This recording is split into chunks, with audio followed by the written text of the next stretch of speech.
मुझे यहाँ क्यों लेकर आए? निकाल दिया गुलाम को तुम्हारी जिंदगी से मैंने। अब सिर्फ मैं और तुम होंगे। नीयत खराब हो गई है उसकी। मैं तुम्हें किसी और का नहीं होने दूंगा, चाहे मुझे तुम्हारी जान ही क्यों न लेनी पड़े। सुंदरी को हर हाल में वापस लेके आऊंगा मैं, चाहे मेरी जान चली जाए या मुझे किसी की जान लेनी पड़े। मार दूंगा मैं गुलाम को। मैं गुलाम की हूँ और मुझे गुलाम की गुलामी से मोहब्बत है। दोस्तों, गुलाम बादशाह सुंदरी एपिसोड 38 में कहानी एक नए डेंजरस मोड़ पर जाने वाली है।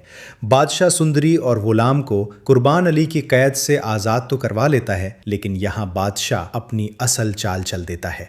वो गुलाम को हवेली में छोड़कर शहर चला जाता है और गुलाम से कहता है कि तुम अंदर जाओ, दरवाज़ा खोलो। गुलाम जैसे ही अपनी माँ लजो अम्मा से मिलता है, उसे पता चलता है कि बादशाह सुंदरी को लेकर जा चुका है। इस पर गुलाम टूट जाता है। वो समझ जाता है कि बादशाह ने उसकी जान तो नहीं ली, लेकिन उसकी मोहब्बत फिर से छीन ली है।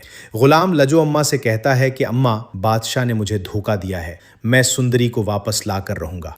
दूसरी तरफ बादशाह सुंदरी को अपने कराची वाले घर या किसी महफूज जगह ले जा सकता है। सुंदरी बादशाह से कहती है कि तुमने मुझे कुर्बान अली से बचाया नहीं, बल्कि एक कायद से निकाल कर दूसरी कायद में डाल दिया है। बादशाह उसे समझाने की कोशिश करेगा कि मैं तुम्हें सिर्फ बचाना चाहता था, लेकिन सुंदरी उसे साफ कह देगी कि मेरी जिंदगी का फैसला तुम नहीं कर सकते।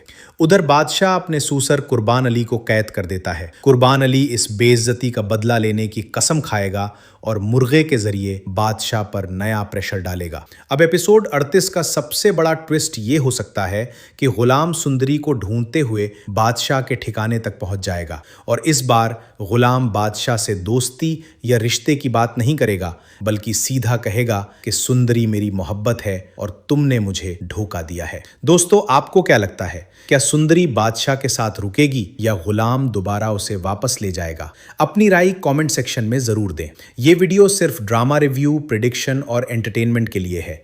ये कोई ऑफिशियल कंफर्म स्टोरी नहीं है।